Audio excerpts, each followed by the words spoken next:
안녕하십니까. 도시농부 지영기입니다. 오늘은 2020년 12월 22일입니다. 제가 아주대학교 신경과에 예약이 있어서 지금 지하 주차장에 왔습니다.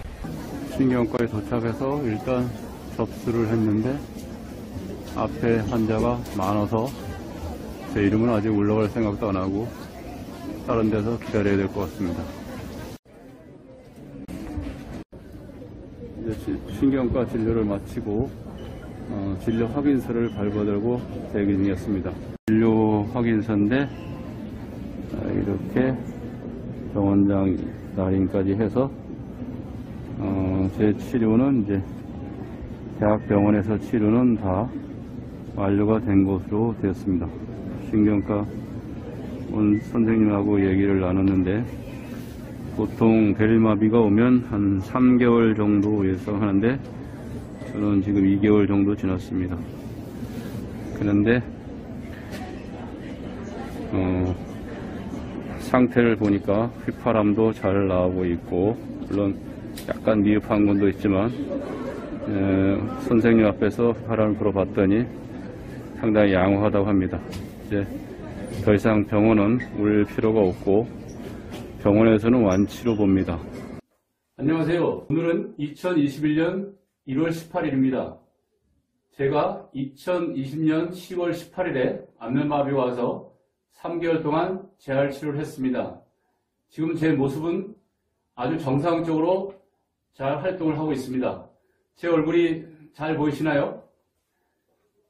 웃는 거나 또 말하는 거나 또 식사하는 거나 모든 부분이 정상적입니다. 그 이후에 재활치료는 지금까지 계속 한의원에서 침을 맞고 있는데 최근에는 이틀에 한 번 정도 이렇게 침을 격일제로 맞고 있습니다. 이렇게 치료는 이제 거의 마무리된 상태로 보는데 제가 이렇게 다시 시청자 여러분께 좀 더 안면마비 관련해서 상세하게 설명을 드리고 종합적으로 증상이나 또 대응 방법 또 재활치료 방법 이런 부분들을 종합적으로 설명을 드려서 시청자 여러분의 가족이나 또 주변에 이런 안면마비 증상 같은 것이 나타났을 때 조속히 치료하는 데 도움이 되고자 자료를 준비한 것이 있습니다. 다음 영상을 함께 보시면서 설명하도록 하겠습니다. 안면마비 대응 방법 프로세스라는 타이틀을 가지고 안면마비 상황에 대해서 구체적으로 상세한 내용을 시청자 여러분께 설명해 드리도록 하겠습니다. 이 안면마비 증상을 보면은 대상으로서는 전 국민을 대상이 될 수가 있겠습니다. 남녀노소 할 것 없이 모두 다 이 안면마비가 올 수 있다는 것입니다. 특히 시기를 볼 때는 찬바람 날 때 많이 발생한다고 볼 수 있습니다. 그 원인으로서는 스트레스와 심한 피로가 주 원인으로 볼 수 있습니다. 그러면 안면마비 종류를 볼 때 어떤 종류가 있냐면 첫 번째는 뇌로부터 발생돼서 귀를 통해서 마비가 오는 형태가 하나가 있고 말초신경성을 통해서 마비가 오는 경우가 있습니다. 그러면 이 안면마비의 현상으로서는 외형적으로 나타나는 것이 안면의 부분마비가 나타날 수가 있습니다. 물론 안면마비가 모두 다 이렇게 부분마비가 나타나는 건 아니고 사람에 따라서 약간씩 차이가 나는 경우가 있습니다. 저와 같은 경우에는 안면의 왼쪽 안면이 부분적으로 마비가 발생되었습니다. 세부적인 증상을 살펴보면 눈꺼풀이 내려앉아가지고 눈이 충혈됨으로써 세수할 때 눈이 감기지 않아 눈에 물이 들어가서 눈 안이 벌겋게 되는 그런 현상을 스스로 느낄 수가 있습니다. 두 번째는 식사할 때 그 마비된 부분이 입술이 오므려지지 않아가지고 입안에 그 볼을 갖다 치아로 씹을 경우가 생길 수가 있습니다. 이러한 증상이 나타날 때는 안면마비로 보시면 될 것 같습니다. 이러한 안면마비가 나타났을 때 보편적으로 내용을 잘 모르게 되면 일단 눈이 감기지 않는 증상은 일반적으로 눈에 문제가 있어서 일일 안약을 찾아서 인공 눈물약을 넣게 되는 경우가 다반사입니다. 또한 눈의 문제로 인해서 안과를 가려고 검토하게 될 것입니다.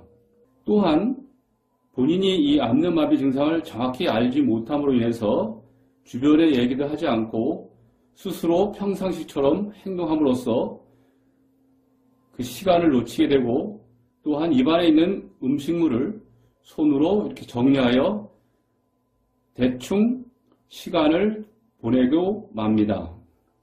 그러면 이 안면마비가 발생했을 때 어떤 것이 정상적인 조치냐 하면은 환자는 이러한 세부 증상 같은 사항이 발생됐을 때는 즉시 주변 사람에 얘기하고 곧바로 주변에 있는 분들은 환자를 모시고 대학병원에 갈 것을 권장합니다. 일반 병원 응급실에 가서 치료할 수도 있지만은 그 응급실이 규모가 작다든가 혹시 뇌로부터 마비가 오는 경우에 어떤 시설이 부족하면 또다시 대학병원으로 옮겨야 하는 문제가 생기고 골든타임을 놓칠 수가 있습니다. 그러므로 가능한 한 대학병원 응급실로 갈 것을 권장합니다. 응급실에 도착하면 검사나 혈액검사 또 CT 촬영 이런 부분들을 진료를 받게 됩니다. 그러면 이비인후과에서 먼저 진료를 받고 심한 경우는 신경과에 가서 진료를 받게 됩니다. 말초신경이 아닌 뇌로부터 만약에 마비가 일어날 수 있는 MRI까지 촬영해서 검사를 함으로써 세부적으로 치료 방법을 의사가 상담하게 됩니다. 이러한 안면마비가 발생했을 후에 재활 및 재활 방지 대책 내용을 살펴보면 응급실에서 재활 치료하는 부분은 이비인후과에서 조제해주는 양약을 복용하는 경우가 있습니다. 한 2주 정도 복용을 끝내고 신경과에서는 한 달 정도 지난 후에 안면마비 보건 정도 검사를 실시하게 됩니다. 일주일 전에 진료 검사 결과가 오른쪽 기준으로 봤을 때 오른쪽이 100이라면 왼쪽은 지금 복귀된 상태가 한 30% 정도밖에 회복이 안 됐다고 합니다. 한의원에서는 거의 하루에 한 번 정도 침출을 받는데 저 같은 경우는 약 3개월을 치료를 받았습니다. 한 번 치료할 때마다 침을 한 20-30개 얼굴에 놓는데 제가 다니고 있는 한의원에서는 안면마비의 그 부위가 얼굴만 부위 나타나는 게 아니고 머리부터 안면, 그 다음에 턱관절까지 공동으로 나타난다 해서 그 부위를 집중적으로 침출을 하고 있습니다. 또한 제가 했던 자체 재활 치료는 휘파람 불기를 통해서 그 볼의 근육을 활성화시키는 그런 부분을 했습니다. 특히 안면마비는 치료하는 중에도 찬바람을 맞게 되면 이 치료가 중간에 멈춰진다든가 또 후유증이 발생하는 그런 부분이 있다 해서 상당히 조심스럽게 행동하고 있습니다. 또한 이 부분이 안면마비가 재활을 하고 있다 하더라도 또 재발이 발생할 수 있는 우려가 있기 때문에 또 진행을 하다가 멈추는 그런 문제를 예방하기 위해서는 가능한 한 찬바람을 맞지 않아야 합니다. 어떤 급한 일이 아니고는 실내에서 거주할 것을 권장드리고 또한 침을 맞는 것은 굉장히 기력이 빠집니다.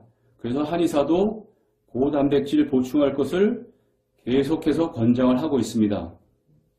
또한 이 안면마비가 발생되는 주 원인이 심한 피로와 스트레스 부분이 있다 해서 재활 중에는 최대한 휴식을 취해서 조속히 재활이 끝날 수 있도록 하는 것이 최고의 관건인 것 같습니다. 저는 부신홍부 지영규입니다. 좋아요와 구독을 많이 부탁드립니다. 시청해 주셔서 감사합니다.